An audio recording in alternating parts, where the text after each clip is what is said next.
লক্ষ্য নিয়ে জাতীয় ও আন্তর্জাতিক স্তরেও এই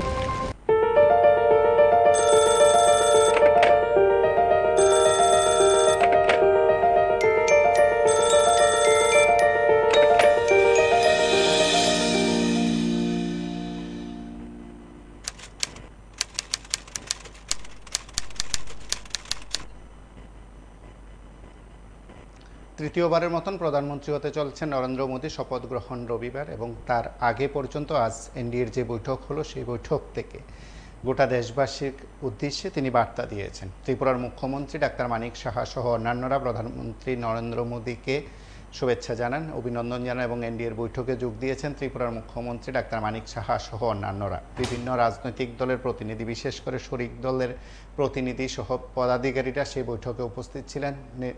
জয়ী সাংসদ থেকে শুরু করে বিভিন্ন বিজেপি শাসিত রাজ্যগুলোর মুখ্যমন্ত্রীরা সেই বৈঠকে অংশ নেন এবং সেই বৈঠক থেকে বলা যায় এসবের মধ্যে গোটা দেশে যে কয়েকটি বিষয়ে বার্তা দিতে চায় এনডিএ কিংবা বিজেপি, সেদিক থেকে আজ শুরু হয়ে গেছে।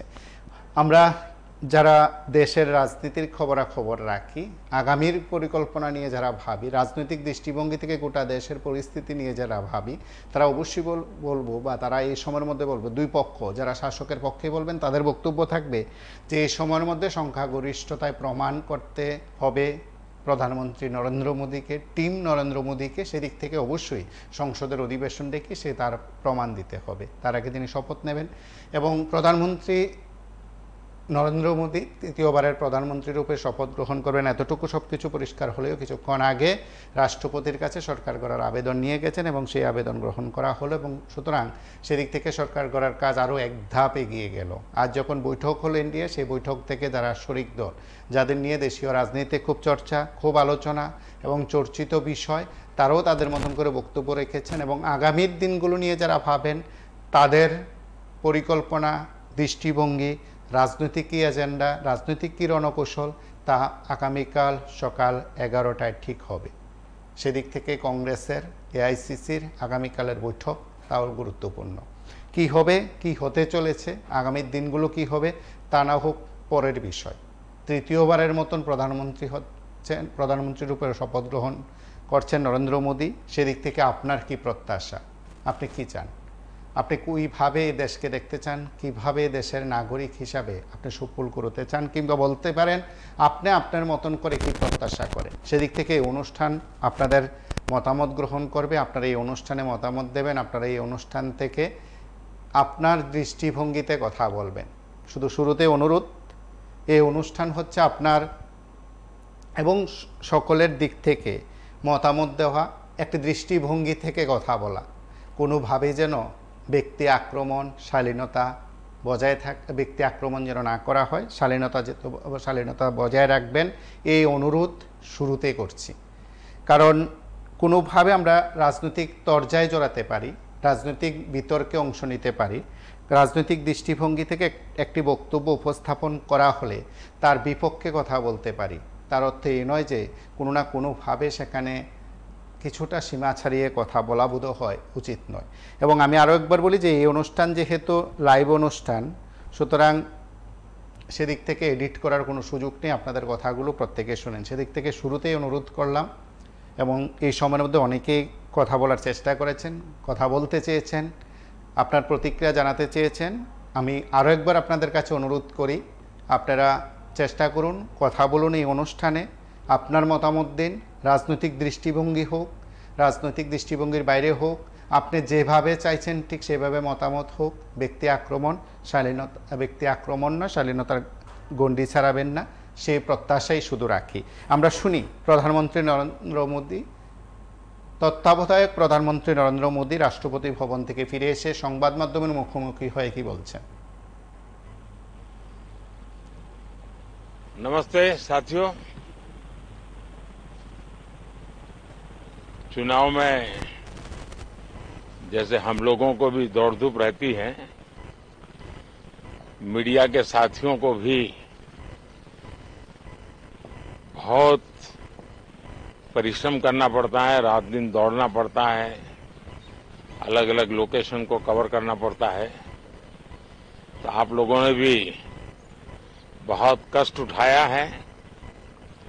मैं आशा करता हूं कि मीडिया जगत के सभी साथियों का स्वास्थ्य अच्छा रहा होगा और पिछले एक आध सप्ताह का जो विराम मिला है उसके कारण भी अब आप फ्रेश होकर के फिर से मैदान में आए होंगे। तो 18वीं लोकसभा, और वैसे भी हमारे यहाँ व्यक्ति के जीवन में 18वीं इसका बड़ा महत्व होता है। एक नए कालखंड में प्रवेश करता है टीनेज समाप्त करके। ये 18वीं लोकसभा एक प्रकार से नई ऊर्जा, युवा ऊर्जा और कुछ कर गुजरने के इरादे वाली ये लोकसभा है और आजादी का अमृत महोत्सव के बाद का ये पहला चुनाव है और एक प्रकार से वो 25 वर्ष हैं जो हमारे अमृतकाल के 25 वर्ष हैं और जो 2047 देश जब आजादी की शताब्दी मनाता होगा, एक प्रकार से उन सपनों को साकार करने का एक बहुत महत्वपूर्ण पड़ाव ये 18वीं लोकसभा है। साथियों, एनडीए सरकार को तीसरी बार देश की सेवा करने का देशवासियों ने आदेश दिया है, अवसर दिया है। मैं देशवासियों का फिर से एक बार ये अवसर देने के लिए हृदय से आभार व्यक्त करता हूं और मैं देशवासियों को विश्वास देता हूं कि पिछले 2 टर्म में जिस गति से देश आगे बढ़ा है, समाज के हर क्षेत्र में परिवर्तन साफ साफ नजर आ रहा है। 25 करोड़ लोगों का गरीबी से बाहर आना ये अपने आप में हर भारतीय के लिए बड़ा गर्व का विषय है और मैं देशवासियों को विश्वास दिलाता हूं এই সময়ের মধ্যে গোটা দেশবাসীর কাছেই বলা যেতে পারে একটি বার্তা।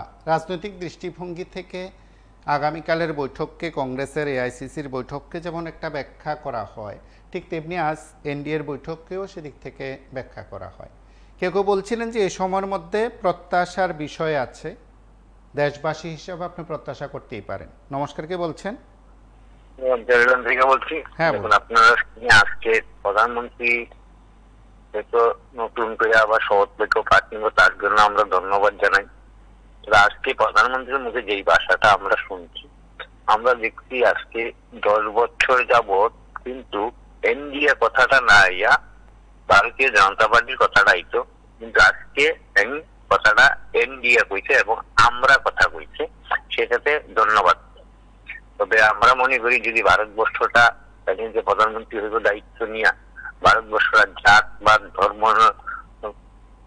নিয়ে না কইরা যদি মানুষের জন্য কাজ করে আগামী দিন, সেইটাই আমরা চামু। জাতপাতের হিংসা পরিত্যাগ কইরা যাতে ভারতবর্ষটাকে একটা সুন্দর জায়গায় নিয়ে যায়।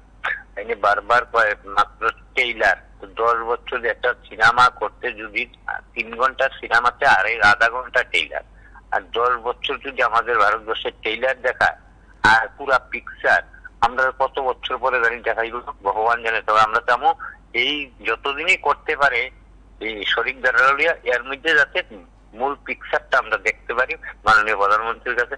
আপনার মাধ্যমে আমরা এইটুকু আবেদন জানাবো।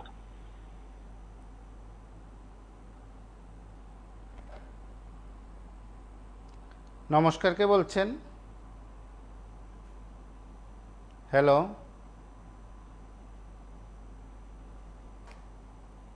হ্যালো।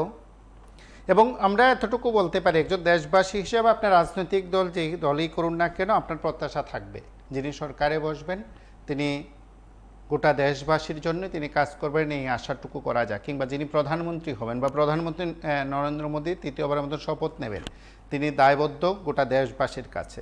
রাজনীতি তার দলের বিষয় এবং তিনি দলগতভাবে যখন কথা বলবেন সেটা না হোক ভিন্ন বিষয়, কিন্তু যখন তিনি প্রধানমন্ত্রী হিসেবে কথা বলবেন তিনি সব দলের প্রতিনিধি, সব দলের তার ভাষায় হতে পারে সেবক হিসাবে কাজ করবেন। নমস্কার, কে বলছেন?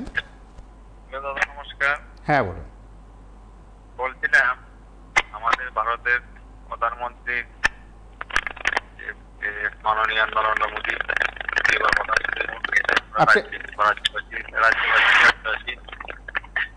আমি খুশি শুভেচ্ছা জানাই। উনি ভারতবর্ষের প্রধানমন্ত্রী দিয়ে যেমন দেশে কোনা কোনা যেহেতু গ্রাম হোক শহর উন্নতি করেছে, আমি আশা করি। আমার একটা কথা হচ্ছে, দেখুন সারা ভারতবর্ষে হোক আর ত্রিপুরাতে হোক, যে উনি যেমন রাজ্যে হোক কেন্দ্রে হোক, যেমন বেকারত্ব যেমন বেকারের চাকরির দিক দিয়ে যেমন যেমন বৃদ্ধি করে সুবিধা, মানে সুবিধা যেমন বেকাররা পা, বেকারদের যেমন হিউজ পরিমাণে চাকরি বিভিন্ন দপ্তরে। আর এর মধ্যে দেখুন যে ইলেকট্রিক দপ্তর, পানীয় জল দপ্তরের মধ্যে প্রচুর লোকের দরকার। এইসব দপ্তরে যেমন লোক যেমন নিয়োগ করে বেশি, আর পানীয় জল দপ্তরে তো বেশি নিয়োগ করা দরকারই। জল জীবন মিশন নরেন্দ্র মোদী মাননীয় প্রধানমন্ত্রীর মাধ্যমে প্রত্যেকে জল পেয়েছে, কিন্তু জল পেতে গেলে তো লোকেরও দরকার, পরিষেবার জন্য লোকেরও দরকার, পরিষেবা যত ভারতীয় লোকেরও তো দরকার, কিন্তু পরিষেবা যারা দিচ্ছে তাদেরও বেতন কম। জল জীবন মিশনের মাধ্যমে যারা কাজ করে তাদের বেতন যেমন বৃদ্ধি করে সবচেয়ে বেশি, এই লোক যেমন নিয়োগ করে। হ্যালো হ্যালো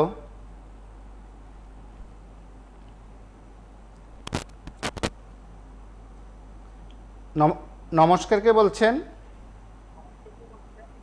নমস্কার, আমি রানীবাজার থেকে বলছি। হ্যাঁ বলুন। মাননীয় প্রধানমন্ত্রীকে প্রথমে আন্তরিক শুভেচ্ছা জানাই এবং ভারতবর্ষ এবং ত্রিপুরাবাসী হিসাবে মাননীয় প্রধানমন্ত্রীর নিকট আপনি কথা বলুন, আর আপনি টিভির সাউন্ড বন্ধ করুন, আপনি সরাসরি কথা বলুন, আপনার মতন করে কথা বলতে থাকুন, পরে রেকর্ড করা বক্তব্য শুনবেন। আচ্ছা, মাননীয় প্রধানমন্ত্রীর নিকট একটি আবেদন। আমরা তো 10 বছর আমরা ট্রেলার দেখছি, এখন মাননীয় প্রধানমন্ত্রীর নিকট আমাদের এই আবেদন, যাতে আমরা এবার সম্পূর্ণভাবে ত্রিপুরাবাসী ভারতবাসী যাতে আমরা জনগণের সুবিধার্থে যাতে আমরা সিনেমাটা ভালো করে দেখতে পারি এবং উনি যেন প্রতিটি জনগণের প্রতি, যেমন রাজ্যে যারা নেতৃত্বে আছেন, খোঁজ খবর নেন যে জনগণ উনার যে প্রতিশ্রুতিগুলি পালন হচ্ছে কিনা, সাধারণ মানুষের কাছে গিয়ে প্রতিশ্রুতি পৌঁছছে কিনা। হ্যাঁ, এই বিষয়গুলি নিজ স্তরে রাজ্যের যে নেতৃত্ব আছে ওনাদের কাছে যেন উনি সর্বদাই খোঁজ খবর রাখেন, এটাই আমার মাননীয় প্রধানমন্ত্রীর নিকট বিনীতভাবে আবেদন। নমস্কার। এবং আপনি যে কোনো রাজনৈতিক দলের প্রতিনিধি হতে পারেন, সমর্থক হতে পারেন, কার্যকর্তা হতে পারেন, আপনার দৃষ্টিভঙ্গি থেকে রাজনৈতিক ভাবনা বা রাজনৈতিক আলাপ থাকতে পারে, কিন্তু আমরা একটি কথা বলি, একজন প্রধানমন্ত্রীর কাছে, দেশের প্রধান শাসকের কাছে আপনার প্রত্যাশা থাকবে। নমস্কার, কে বলছেন? নমস্কার, আগরতলা থেকে বলছিলাম। হ্যাঁ বলুন। প্রত্যাশা তো প্রধানমন্ত্রীর কাছে অনেক থাকবে, তবে যেহেতু ত্রিপুরা রাজ্য হিসেবে বলছি, আমাদের রাজ্যের জন্য কিছু দরকার নাই, শুধু একটা ইনসিয়ার আছে, বড় একটা হসপিটাল, বড় জোরে প্রধানমন্ত্রীকে নিমন্ত্রণ করছি, একটি হসপিটাল, অন্য কিছু হোক বা না হোক, এনসিয়ার রাজ্যের একটা বড় হসপিটাল। গরিব মানুষ, বন্যা ছড়া বুক রাজ্যের কত মানুষ, শ্রমিক মানুষ অনেক বেঁচে যাবে, অর্থাৎ আপনার অনেক খুশি হবে, বড় আশা করছে সেটা হসপিটাল করার জন্য। নমস্কার। আপনি কি চান আপনার কাছে সুনির্দিষ্ট দাবি থাকতে পারে, সুনির্দিষ্ট বক্তব্য থাকতে পারে, আপনি বলতে পারেন। আপনার প্রত্যাশা থাকতে পারে, আপনার প্রশ্ন থাকতে পারে। এই অনুষ্ঠান আপনার কাছ থেকে কিছু জানতে চায়, কিছু শুনতে চায়। নমস্কার, কে বলছেন? হ্যালো, নমস্কার, আগরতলা থেকে বলছি। হ্যাঁ বলুন। দেখুন, প্রধানমন্ত্রী নরেন্দ্র মোদী সাহেবের কাছে খুব বেশি একটা আশা করাও আমার মনে হয় ঠিক হবে না। কারণ উনি অন্তর থেকে তো মানুষের সাহায্য করার মতো পরিচয় 10 বছরে দেন নাই। একটা প্রধানমন্ত্রী প্রস্তাব করে, বা আমি জানি না তার মন্ত্রিসভায় এটা পাস হয়েছে কিনা, 4 বছরের জন্য চাকরি, কি নাম দিয়েছে জানি না, অগ্নিপথ নাকি জলপথ। রাহুল গান্ধী বলেছিল যদিও ডাস্টবিনে ছুড়ে ফেলে দেবে। আপনার অবাক লাগে, বেকাররা চাকরি পাবে, চাকরির পরে পেনশন পাবে না। ওদের দলের বিধায়ক মন্ত্রী ওরা আজীবন পেনশন পাবে, ফ্যামিলি পেনশন পাবে, এবং চিকিৎসা খরচ থেকে শুরু করে সব পাবে। এই ধরনের মানসিকতা যাদের থাকে, উপর দিয়ে বলছে আমি চকিদার, মেয়েরই চকিদার। আর রাহুল গান্ধী যদিও উত্তরটা দিয়েছিল চকিদার নেই, ভাগিদার। তো এর চেয়ে বেশি ভারতবর্ষরা অর্থনৈতিক ভাবে পঙ্গু করেছে নরেন্দ্র মোদী। তদন্ত করলে আমার একটা দাবি থাকবে, অন্য কিছু দরকার নেই, যে সংসদীয় কমিটি, সর্বদলীয় সংসদীয় কমিটি দিয়ে তদন্ত করে দেখা হোক নরেন্দ্র মোদী ভুল সিদ্ধান্ত, ভুল কার্যকারী করার ক্ষেত্রে বা ভারতবর্ষের কত কোটি টাকা খরচ হয়েছে বা নষ্ট হয়েছে, এটা জনসাধারণের সামনে আসুক। এটা আমার দাবি। যদিও আমি একটা দরখাস্ত আকারে দেব এক সময় হোক, শপথ নেওক, তারপরে। এটাই আমার বক্তব্য। নমস্কার। নমস্কার, কে বলছেন?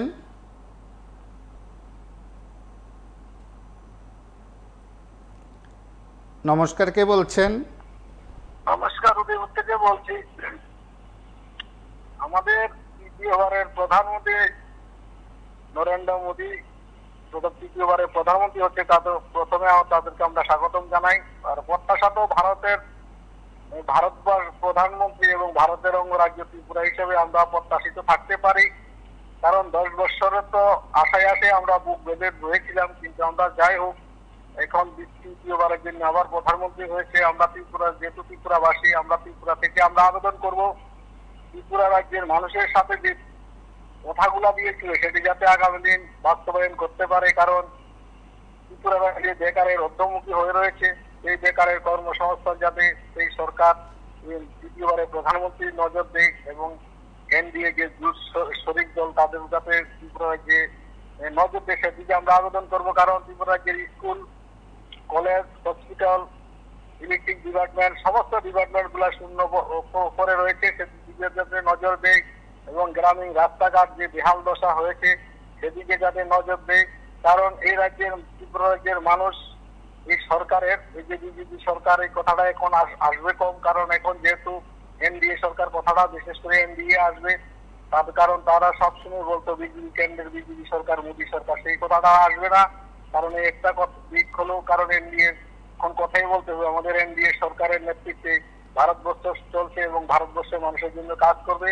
আমরা আশাবাদী ত্রিপুরা রাজ্যে এবং ভারতের অঙ্গরাজ্য হিসেবে ত্রিপুরা রাজ্যের মানুষের জন্য যে প্রত্যাশা রয়েছে। কারণ আমাদের 2টি সংসদ পাস করে গিয়েছেন কারণ আমাদের উদয়পুরবাসী বিপ্লব কুমার দেব রয়েছেন। কারণ প্রাক্তন মুখ্যমন্ত্রী 4.5 বছর তো ত্রিপুরা রাজ্যটাকে চালিয়ে গেছেন। যে চালিয়ে যাওয়ার পরে সমস্ত যে বেহাল দশা করে গিয়েছেন, এখন কেন্দ্রীয় স্তরে গিয়েছে, সেটা যাতে কেন্দ্রীয় স্তর থেকে ত্রিপুরা রাজ্যে সার্বিক উন্নয়ন করতে পারে, যে আগামী দিনের যে দুর্নামটা ছিল সেই দুর্নামটা যাতে কাটতে পারে G24 মাধ্যমে আমরা আবেদন করব প্রাক্তন মুখ্যমন্ত্রীর কাছে। কারণ আমরা উদয়পুরের জন্য নজর দিন, এবং উদয়পুর না সারা ত্রিপুরা রাজ্যের মানুষের জন্য নজর দিন।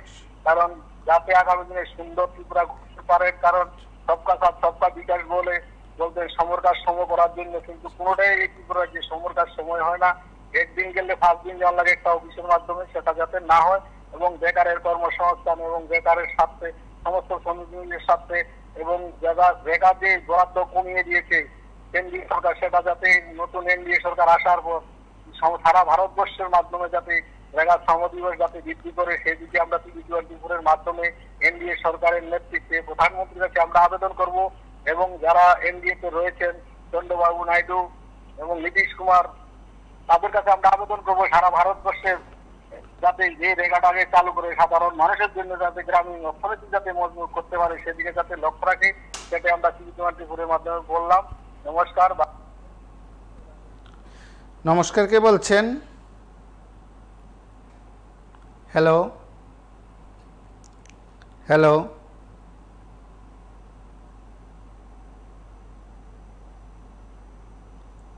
নমস্কার, কে বলছেন? হ্যাঁ নমস্কার দাদা, আমি আগরতলা থেকে বলছি। হ্যাঁ বলুন। আমার প্রত্যাশা থাকবে প্রাইম মিনিস্টারের কাছে,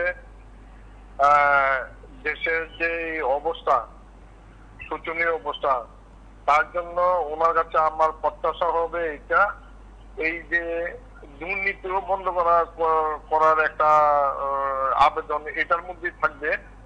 টাকাগুলি যারা টাকা কামাই করে, ভারতবর্ষের যে ধনীর একটা লিমিটেড করে দেওয়া, যে তুমি 200 কোটি 300 কোটি 400 কোটি 500 কোটি টাকার মালিক হইতে পারবা, তার উপরে যত টাকার মালিক হইবা রাষ্ট্রের কাছে টাকাগুলি যাতে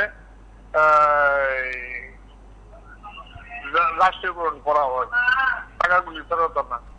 তাতে কি হইব, দুর্নীতিও বন্ধ হইব অনেকটা, আর টাকার কম্পিটিশন থাকবো না। নেতা বাবুরা বা যারা বড় বড় অফিসার, এদেরও মানসিকতা একটু জায়গা পাইব। আর যারা দুর্নীতি করে, দুর্নীতিবাজরা লাগিয়া একটা আইন কানুন পাস করা, তাতে কি হইব, রাষ্ট্রটার একতা বাড়বো, পয়সা, রাষ্ট্রের পয়সার উন্নতি হবে, তাতে রাষ্ট্রের ভাইচারাটা অনেক উন্নত হইব। আর কিছু কিছু জিনিস যে প্রাইভেটাইজেশন করে দিল, যেমন স্কুল, কিছু হসপিটাল, এই ধরনের বিশেষ প্রয়োজনীয় যেগুলি আছে এগুলি যাতে সরকারিকরণ, সরকার আবার ফেরত আনে, সরকারিকরণ করা হয়। প্রাইভেটাইজেশনের জন্য স্কুল, হসপিটাল, আরো 2-4টা বিষয় মনে পড়লে পরে আরেকদিন শেয়ার করবো। অন্তত এই 2টা মনে পড়ছে, এই 2টা যেন সরকারিকরণ করে এবং এদের হাত থেকে, প্রাইভেটাইজেশনের হাত থেকে যাতে সরকার না এইগুলির মান বাড়ায়, তাতে কি রাষ্ট্রের যুবতী বা শিশুরা অনেক উন্নত হইব, রাষ্ট্র অনেক আগে বাড়াই নিতে পারবো। এই প্রত্যাশা প্রধানমন্ত্রীর কাছে আমার রইল। আর যতগুলি টাকা সাবসিডি দিচ্ছে বড় বড় ব্যবসায়ীদের, সুদে আসলে তাদের থেকে ফেরত না রাষ্ট্রের কাজে, এবং যারা বিশেষ স্টুডেন্ট মানে খুব রাষ্ট্রের উন্নতি করতে পারে, তাদের কাজকর্মের জন্য টাকাগুলি ব্যয় করা হয়। তাতে কি হইব, বিভিন্ন ডিপার্টমেন্ট ডেভেলপ করব, দেশ উন্নত হইব, কৃষি বিভাগ উন্নত হইব, শিক্ষা ক্ষেত্রে উন্নতি হইব, বিভিন্ন ভাবে উন্নতি হইব। এই প্রত্যাশাটা প্রাইম মিনিস্টার কাছে রইল। যে টাকাগুলি সাবসিডি দিচ্ছে এটা ফেরত না, টাকার লিমিটেশন করে দেওয়া, সব ধরে নিয়ে বৈঠক করে 200 কোটি 300 কোটি টাকার অধিক কেউ এই দেশের মালিক হইতে পারত না।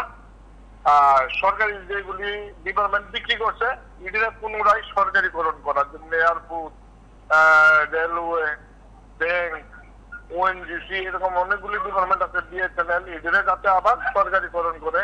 এই 5-6টা দাবি আপনার মাধ্যমে প্রাইম মিনিস্টার না, সমস্ত এমপি এমএলএ প্রত্যেকের কাছে যেন আমার এই আবদারটা ওনাদের কাছে পৌঁছায়। তারা বিবেক দিয়ে বিচার করে দেখো। আমিও তো একজন ভারতবাসী, আমি কি দেশের জন্য ভালো কথা বললাম না লুসানের কথা বললাম? আশা করি ওনারা ওই চিন্তাধারা করে আমার যে বক্তব্যটা ওনারা যেন সম্মান জানায়, রাষ্ট্রের উন্নতি হবে। নমস্কার, কে বলছেন? হ্যালো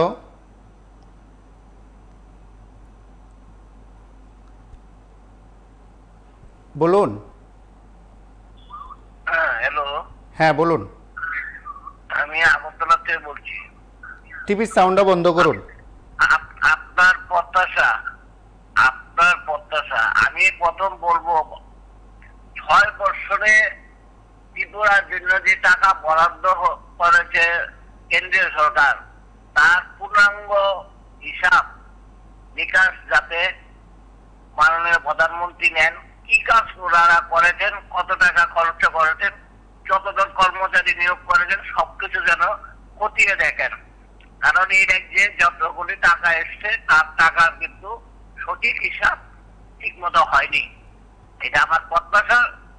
কারণ আমরা দেখছি বেকারের রাস্তাঘাট বহিরাজ্যের কন্ট্রাক্টর দিয়ে কাজ করিয়ে টাকাগুলি হাফিস করে এইগুলি যাতে তদন্ত করা হোক এবং তদন্ত করে তার সঠিক ইয়েটা যাতে জনগণের কল্যাণে উঠানো হোক, আর দুর্নীতিটা বন্ধ হোক। দুর্নীতি এমন আকার ধারণ করে যে যেটা রন্ধে রন্ধে দুর্নীতি ঢুকে গেছে, এবং শুধু ত্রিপুরা না গোটা ভারতবর্ষে এই দুর্নীতিটা আছে, এই দুর্নীতিটা বন্ধ করা হোক। আর জিনিসপত্রের দাম সত্যি যে হারে বেড়েছে এই দামটা যাতে কমানো হয়, এবং জুট শরিক যারা আছে, আমি বিভিন্ন চ্যানেলে দেখছি জুট শরিকরা অনেক কিছু দপ্তর তারা নেবে, জানি না রোববার দিন কি দপ্তর তারা পাবে, তারা কিন্তু দপ্তর ছাড়া থাকবে না। এখন তারা যে দপ্তরগুলি পাবে সেই দপ্তরগুলি কিভাবে চালায় সেটা আমরা দেখার বিষয়, আরো কিছুদিন আমাদের অপেক্ষা করতে হবে, তারপরে আমরা বুঝতে পারবো তারা কিভাবে চালায়। আর যে 11 যে কাজ 100 দিনের, এই 100 দিনের কাজটা যাতে সঠিকভাবে হয় এবং 100 দিনের এই কাজ যাতে হয়, এটা যাতে কম না হয়। এটা কিন্তু গততে কিন্তু এটা খুব কম কাজ হয়েছে এবং রেগার পেমেন্ট ঠিক মতো পাইনি। আমি বলবো যে প্রধানমন্ত্রী বা শরিক যারা আছে তারা সঠিকভাবে যাতে চাপ সৃষ্টি করে এই কাজগুলি করেন, তাহলে কিন্তু আগামীতে এবং এটা জনগণের খুব ক্ষতি হবে। এবং যারা বিরোধী আছেন, আমি বিরোধী স্ট্রং আছে, তারা পার্লামেন্টে যাতে সবকিছু তুলে ধরে যাতে চাপ সৃষ্টি করা হয়, এবং এই বিদ্যা যদি প্রকল্পে যে টাকা এসছে এই টাকাগুলি গেল কোথায়, এই টাকাগুলিরও হিসাব যেন উনি নিয়ে জনগণের সামনে ত্রিপুরাবাসীর কাছে তুলে ধরেন, আমরা এটাই প্রত্যাশা করবো। আর কর্মসংস্থানের ব্যবস্থা করতে বলবো, কৃষকদের জন্য যাতে বেশি আঁকা, জানি না কৃষি দপ্তর মনে হয় শরীরটা পাবে, শরীরটা কিভাবে চালাবে সেটা আগামী দিনই বোঝা যাবে, শপথ অনুষ্ঠানের পরে বোঝা যাবে। তো সেই জায়গাতে কৃষকরা যাতে কোন রকম ক্ষতি হলে তারা যাতে ভালো সুযোগ পাবে। যদিও বিল কেন্দ্রীয় সরকারের কাছে আছে, এই বিলটা কিন্তু পাস করেনি, এটা দামাচাপা দিয়ে রেখেছে। আমি বলবো শরিক যারা আছে তারা যাতে বিলটা পাস করে দেয়, তাহলে কৃষকরা অনেকটা উন্নতি হবে। অনেক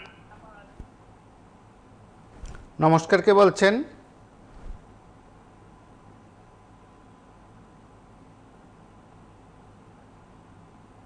হ্যালো। হ্যালো, হ্যাঁ বলুন।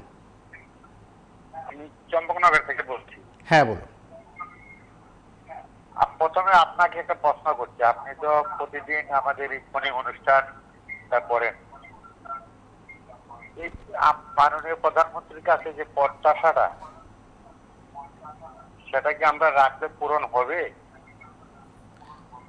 আপনি অবশ্যই আমার ফোন শেষ হওয়ার উপরে বিস্তারিতভাবে আলোচনা করবেন আশা করি। কারণ কি একটা জিনিস আমরা দেখতে পাচ্ছি, সোনামুড়ায় বিডিও পঞ্চায়েত নির্বাচনের প্রস্তুতি খসড়া ভোটার তালিকার জন্য উনি সবাইকে ডেকেছিলেন। সেখানে নতুন বিধায়ক তফাজ্জল বাবু উনার দল বল নিয়ে যারা বিরোধী দলে গিয়েছিলেন উনাদেরকে মারধর করে বের করে দিয়েছেন। এটা হয়তো আপনার টিভি24 আপনার পত্রিকাটা আমরা পেয়েছি। এইভাবে হলে আমরা কি প্রত্যাশা করতে পারি করেন বলেন ওনার কাছে কি কর। তারপর আরেকটি কথা বলছি, প্রধানমন্ত্রী কি বেকার ভাইদের জন্য কোনো চিন্তা করেন? নিম্নে যে নেতৃত্বরা আছেন তারা কিন্তু এইসব দিয়ে কখন ওরা বাড়ি বিচারেন, এটা কার বাড়ি, ওইটা কার বাড়ি, ওইটা কার বাড়ি। কারণ দেখেন প্রধানমন্ত্রী সবার প্রধানমন্ত্রী, যে কংগ্রেস করে, যে বিজেপি করে, যে সিপিএম করে, যে আমরা বাঙালি করে, প্রধানমন্ত্রী কিন্তু সবাইরই। আমরা ওনার সম্মান করি, শ্রদ্ধা করি এবং হ্যাঁ, ওনার কাছে আমাদের বহুত প্রত্যাশা থাকে। তবে দাদা আপনাকে এইটাই বলছি, আপনি এই বিষয়গুলি যে প্রতিদিন কিন্তু আপনি অনেক অনুষ্ঠান করেন, আমাদের কি প্রত্যাশাটা পূরণ হবে? আপনি অবশ্যই কথার মাধ্যমে বুঝিয়ে দেবেন। নমস্কার। নমস্কার, কে বলছেন?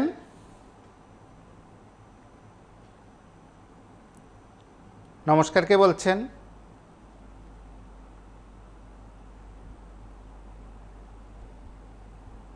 হ্যালো,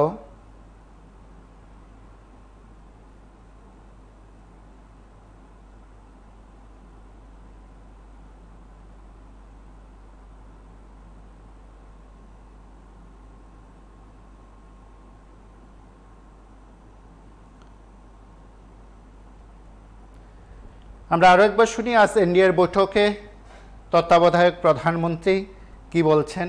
দুই দিক থেকে রাজনৈতিক ব্যাখ্যা হতে পারে, আপনার একজন নাগরিক হিসাবেও সেই বক্তব্যের অংশবিশেষ আপনার শুনতে পারেন।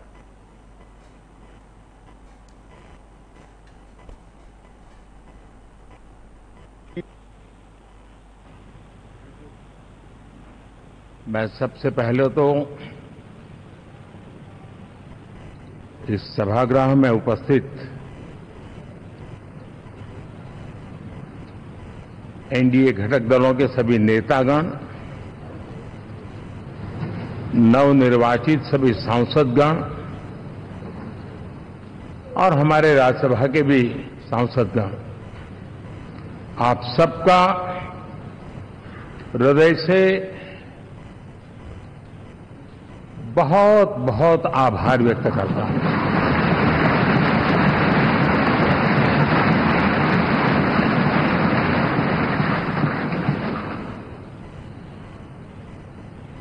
मेरे लिए खुशी की बात है कि इतने बड़े समूह को आज मुझे यहां स्वागत करने का अवसर मिला है।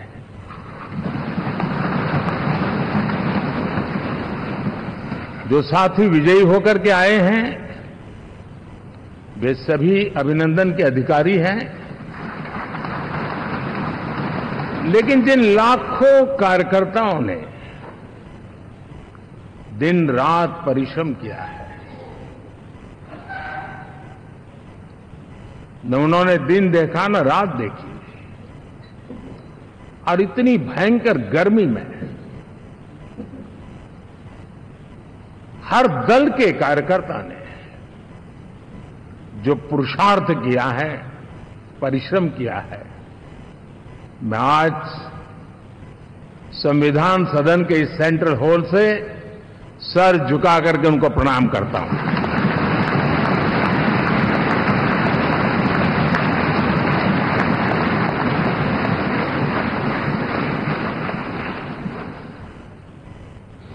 साथियों, मेरा बहुत सौभाग्य है। নমস্কার, কে বলছেন?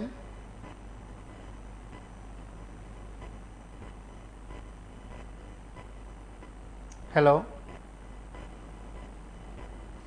হ্যালো, হ্যাঁ কথা বলুন। এখানে কথা বল। হ্যালো, হ্যাঁ কথা বলুন।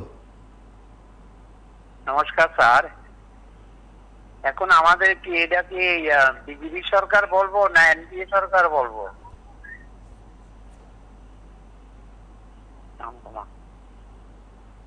হ্যাঁ, হ্যালো, আপনার বক্তব্য রাখুন। না, আমাদের তো আপনার প্রত্যাশা, প্রধানমন্ত্রী আপনার প্রত্যাশা এটা আমরা চাই সুখ শান্তি, কর্মসংস্থান, বেকাররা যাতে কাজ পায়, দ্রব্যমূল্য যাতে কমে, এদিকে আমার আশা এবং প্রত্যাশা এটা আর কি। এখন প্রধানমন্ত্রী আমাদের জন্য আগে যা করছে এখন কি আরো ভালো করব সেটা আশা করছি আর কি। ধন্যবাদ স্যার। নমস্কার, কে বলছেন?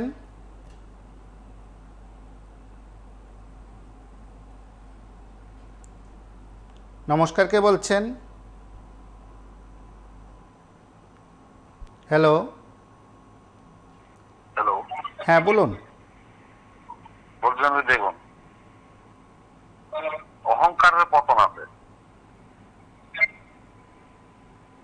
যেতগুলো কাজ করেছে উনি কি করেছে না করেছেন কিছুদিন আগে দেখলাম 400-র উপরে ওনার পার্সেন্টেজ। আপনি টিভির সাউন্ড বন্ধ করে কথা বলুন। 400-র উপরে পার্সেন্টেজ, কিন্তু 400 তো আসলে পরের দিন আবার কমিয়ে দিয়েছে। 240-ও উনি আটকে গেলেন। 99-র কাছেও তো উনি ঠকলেন। যিনি ওনার দলেরই কিছু নেতা কথা বলছিলেন যে হ্যাঁ সংবিধান চেঞ্জ হবে, সংবিধান পাল্টিয়ে দিবে, 400 আসলে, 372 আসলে, 370 আসলে। হ্যাঁ, তো হলোই না, ঠিক আছে। কিন্তু উনি এত কিছু করে আজকে সংবিধানটাকে একটা নমস্কার করলেন। ওই সংবিধানকে পাল্টে দেওয়ার জন্য অনেক চেষ্টা করেছিলেন উনি।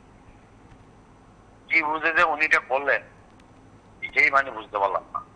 কিন্তু উনি আজকে যে সম্মেলনটা করে ওনার দেন আবার ক্ষমতায় উনি প্রধানমন্ত্রী হবেন, ওনার বিধায়ক থেকে লয়ে সবকিছুকে নিয়ে সংবিধানটা করলেন, আজকে সবাইকে নমস্কার করলেন।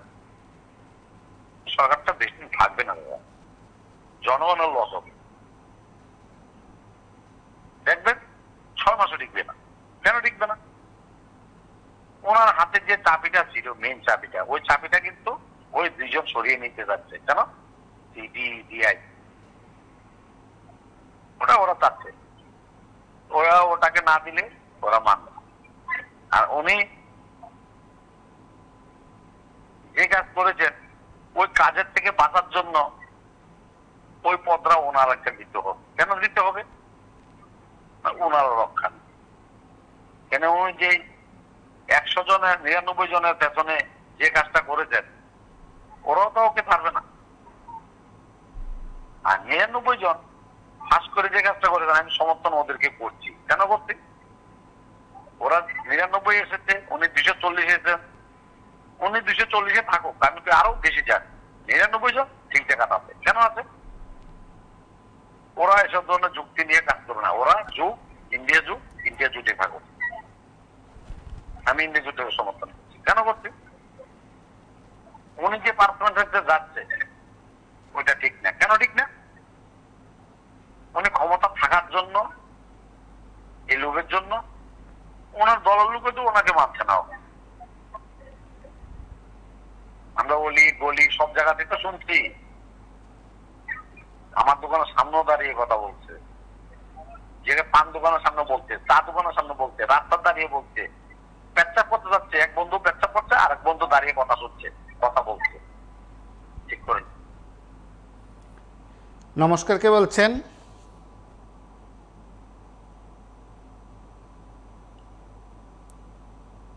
হ্যালো। হ্যালো।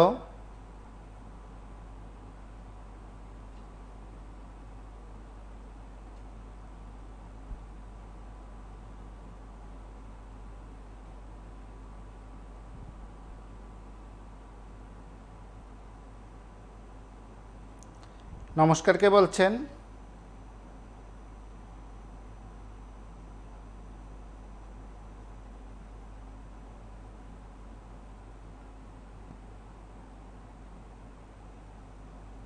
কথা বলুন।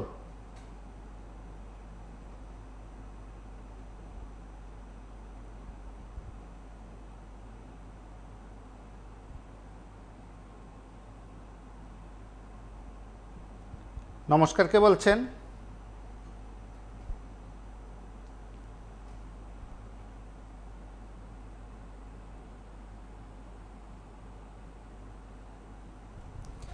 এবং আমরা শুরু থেকেই বলছি যে আজ যখন এনডিএর বৈঠক হলো দেশবাসীর উদ্দেশ্যে, সেখানে যে ভাষণ দেওয়া হলো তা শুনলেন, তার পাশাপাশি আগামীকালের বৈঠক থেকে কি বেরিয়ে আসবে?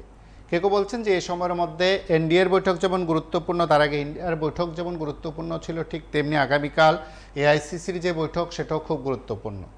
এবং আজ এই বৈঠকে যোগ দিতে ত্রিপুরা থেকেও প্রতিনিধিরা গেলেন, যারা রাজ্য রাজনীতি নিয়ে ভাবেন, গোটা দেশের রাজনীতির সঙ্গে রাজ্য রাজনীতির সম্পর্ক যারা খুঁজে বেড়ান। সেদিক থেকে যখনই জাতীয় রাজনীতিতে প্রয়োজন হলো, জাতীয় রাজনীতিতে বলা যেতে পারে বিভিন্ন দল তার শক্তি পেল না, তখন বিভিন্ন রাজ্যগুলোতে চিন্তার ভাঁজ রাজনৈতিক দলগুলোর।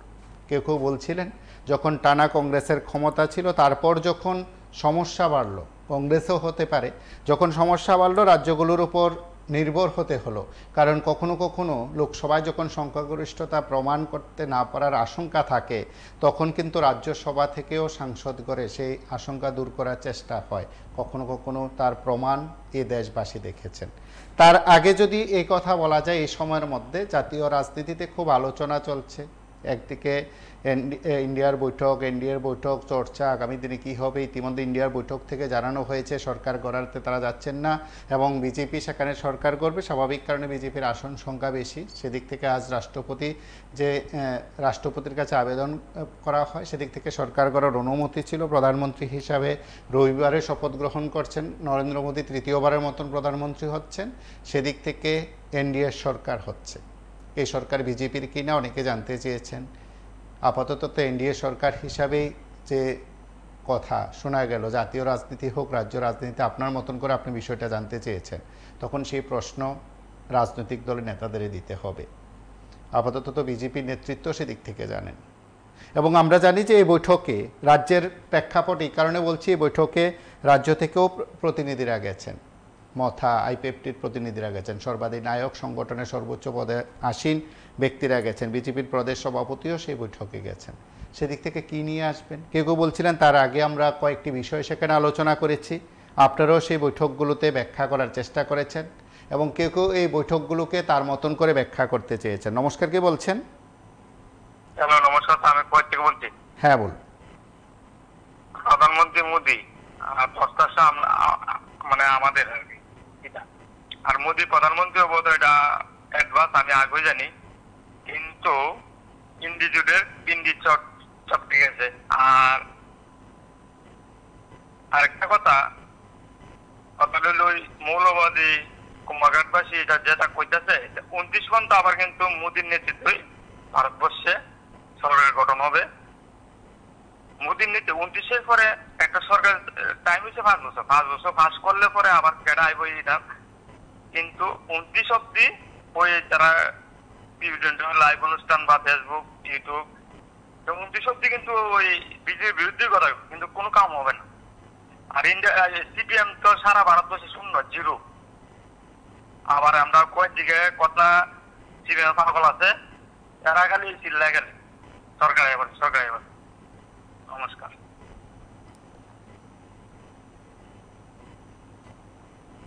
নমস্কার, কে বলছেন?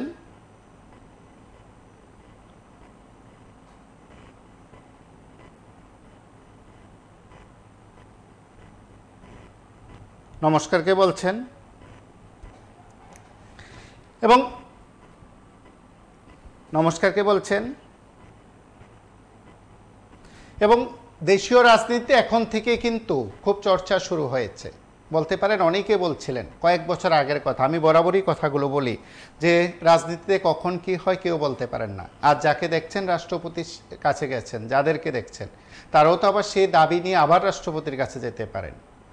এটাই হচ্ছে যখন সংখ্যাগরিষ্ঠতা কোনো দল না পায়, অন্য দলের উপর নির্ভর করে যখন সরকার করতে হয়, তখন ভরসা থাকে কার উপর? অন্যের উপর। নিজের শক্তি সেখানে দুর্বল হয়। নমস্কার, কে বলছেন? হ্যালো। হ্যালো, হ্যাঁ, বলুন। আমি আগরতলা আনন্দনগর থেকে বলছি। হ্যাঁ, বলুন। টিভি সাউন্ড বন্ধ করে কথা বলুন।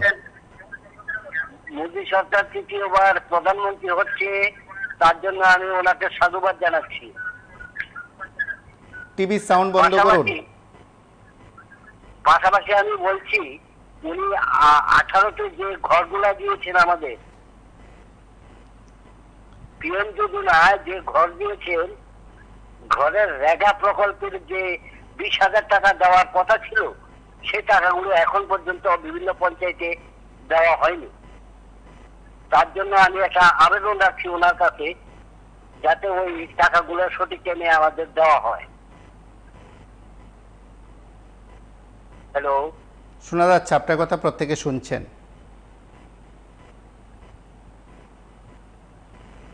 তাই এবং পরবর্তী সময়ে যাতে রেগা প্রকল্পের কাজগুলো সঠিক থাকে, 100 দিনের কাজ যাতে থাকে, তার জন্য আমি বলছি। অবশ্যই অবশ্যই আপনারা যারা এই অনুষ্ঠান দেখেছেন, বিভিন্ন জায়গা থেকে অনুষ্ঠানে অংশগ্রহণ করেছেন, কথা বলেছেন, আপনারা যারা এই অনুষ্ঠান শুনছেন, অবশ্যই রেকর্ড করা বক্তব্য শুনবেন, আপনার মতন করে রাজনৈতিক দৃষ্টিভঙ্গি থেকে আপনার কথাগুলো বলার চেষ্টা করবেন, আমাদের মাধ্যমে অবশ্যই পোস্ট করবেন। তার পাশাপাশি আরও একটি কথা প্রতিদিন আপনাদের প্রত্যেকের কাছে বলি যে PB24 সব কয়টি অনুষ্ঠান দেখবেন, সব কয়টি অনুষ্ঠানে সাক্ষী হবেন, শুনবেন, অন্যের কাছে শেয়ার করবেন। সেদিক থেকে আজ রাত 10টায় আপনাদের সকলের প্রিয় অনুষ্ঠান শুভরাত্রি অনুষ্ঠানে আপনারা অংশ নেবেন, কথা বলবেন, আপনাদের প্রতিক্রিয়া দেবেন, বিষয় ভাবনায় আপনারা শেয়ার করবেন। এবং প্রতিদিন রাত 10টায় লাইভ অনুষ্ঠান যেমন রয়েছে শুভরাত্রি, ঠিক তেমনি তার আগে রাত 9টায় রয়েছে লাইভ অনুষ্ঠান, যে অনুষ্ঠানে আপনারা ফোনালাপে কথা বলেন। দুটো লাইভ অনুষ্ঠান আপনারা নিয়মিত দেখবেন, নিয়মিত কথা বলবেন, আপনাদের মতামত দেবেন, আপনাদের দৃষ্টিভঙ্গি ভাবনা এই অনুষ্ঠান গ্রহণ করে এই অনুষ্ঠান প্রত্যেকের কাছে ছড়িয়ে দেয়। সেদিক থেকে আপনিও এই অনুষ্ঠানে কথা বলে আরও বেশি বেশি মানুষের কাছে পৌঁছে যাওয়ার চেষ্টা করবেন, আপনার ভাবনা প্রত্যেকের কাছে শেয়ার করবেন। PB24 দুটো গুরুত্বপূর্ণ লাইভ অনুষ্ঠান রাত 9টা এবং 10টায়, সেটা আপনাদের প্রতিদিন অংশগ্রহণ অবশ্যই গুরুত্বপূর্ণ। এবং আপনারা আজও রাত 10টায় শুভরাত্রিতে কথা বলবেন এবং অনুষ্ঠানে অংশ নেবেন। আজ এই পর্যন্তই, নমস্কার, শুভরাত্রি।